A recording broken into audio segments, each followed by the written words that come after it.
Hey, what's up, folks? It is Tuesday, February 20th. Yesterday was a day off. I hope everybody enjoyed it. I didn't have the day off, but it was a day off for the markets. I'm going to talk about the markets in a minute.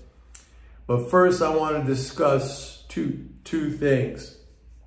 I still see comments here, and they're well-meaning comments. They're not like,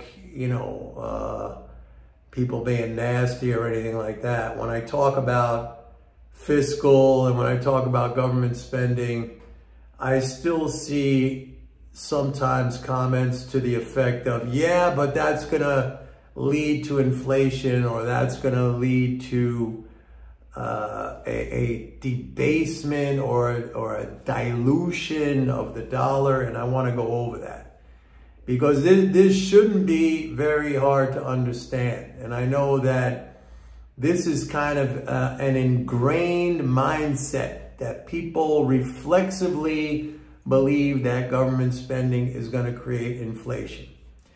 If you believe this, and if you call yourself a capitalist, those two concepts are incompatible. In other words, you cannot call yourself a capitalist, which I think most people who listen to this, or in general in this country anyway, I would say most people would characterize themselves as capitalists or leaning towards capitalism as opposed to socialism or communism, okay?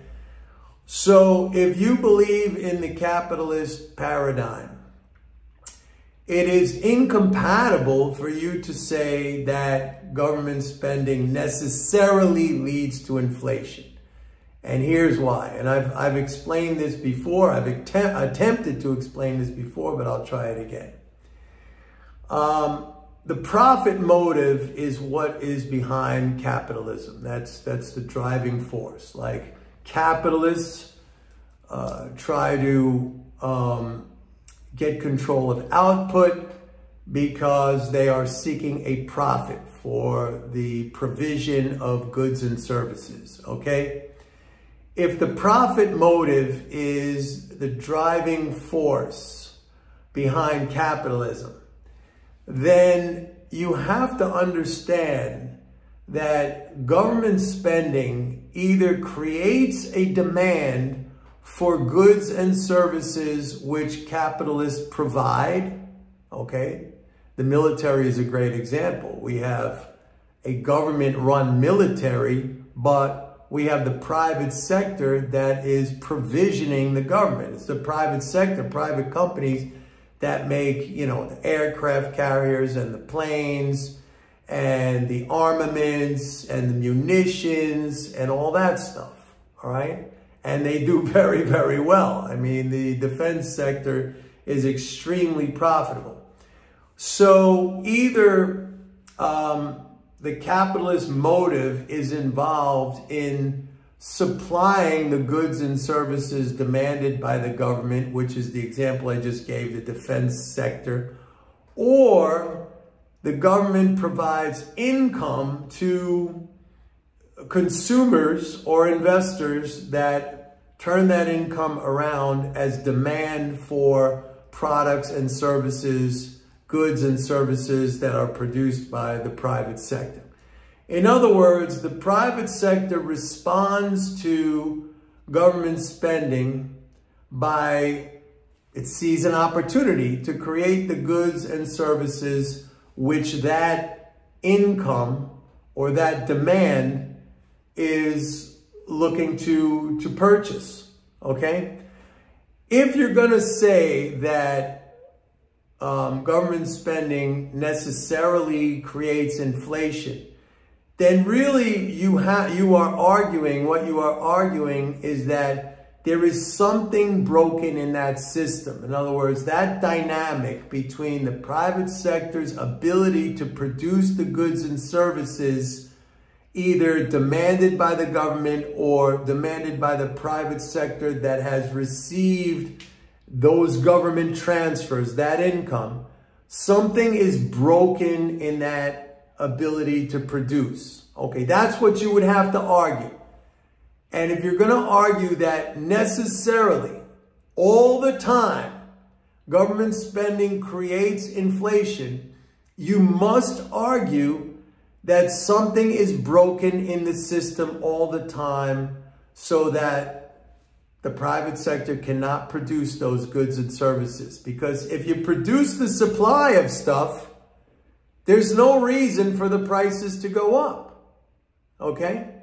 If the supply is increasing, along with, let's say, the supply of money, I don't even like to use that characterization, but let's use it.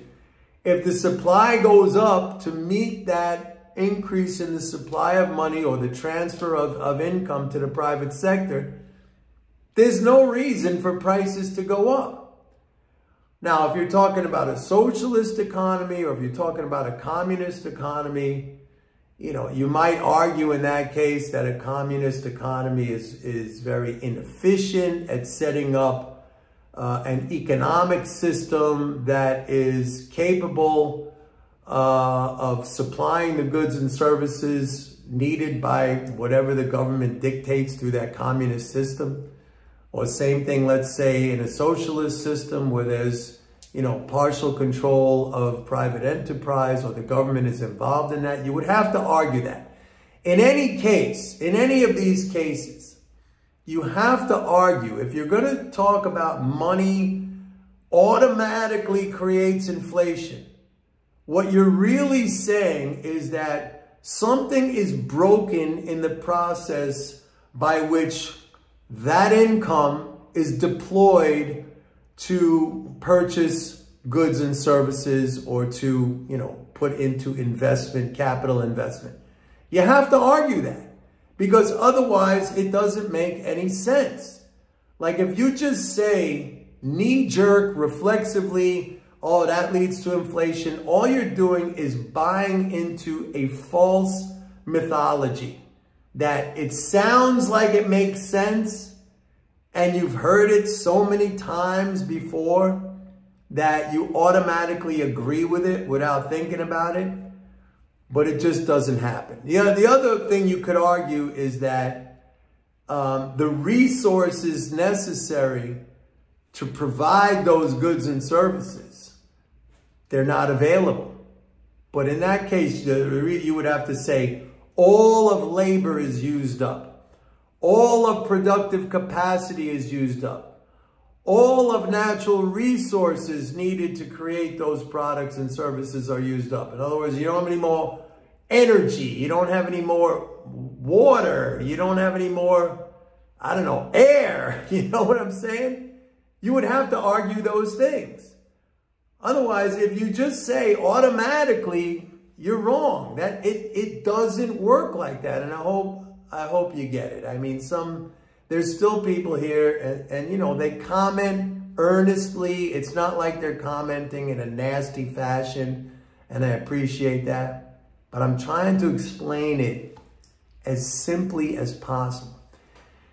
The other thing is about the debt. You know, I mean, we go over this all the time. I go over this all the time, and I've been talking about, or I've been citing the recent proliferation of these debt fears. Like I haven't seen, I mean, the debt fears are always there. There's always going to be these debt doomsday people out there, but now we're seeing it all over the place. I mean, Powell every day, and Janet Yellen, and you know, hedge fund guys and economists, and everybody is talking about the debt.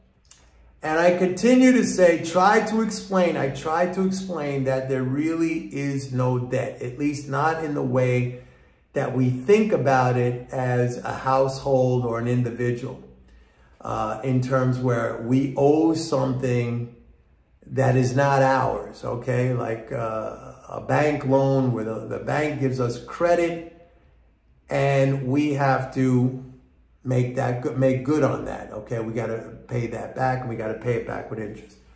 What the debt is, when they're talking about the government debt, that's just, and let's use the figure that we see all the time, 34 trillion.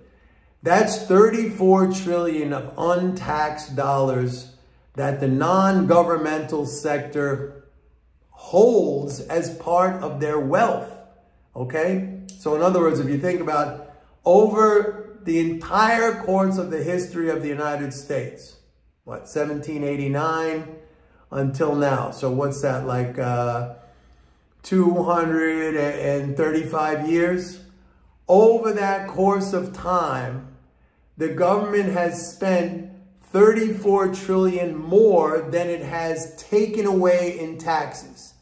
So we, as the non-governmental sector, hold that wealth of 34 trillion. But it's held mainly in the form of government securities, which are basically cash equivalents. The only difference is government securities like bonds and notes, they have a term, in other words, a duration, 2 years, 5 years, 10 years, 30 years, and they have an interest payment attached.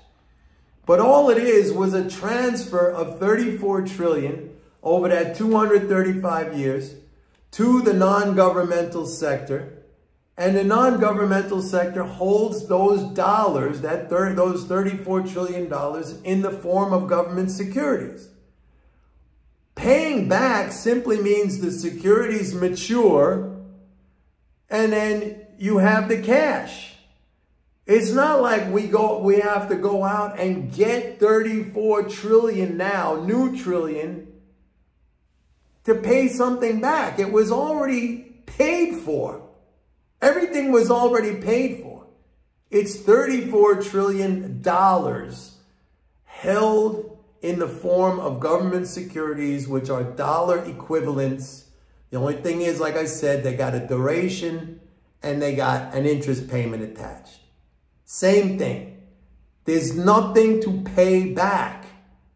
There is nothing to pay back. That is why over all these years, and I said I've been involved in this financial industry and as an economist for a long time.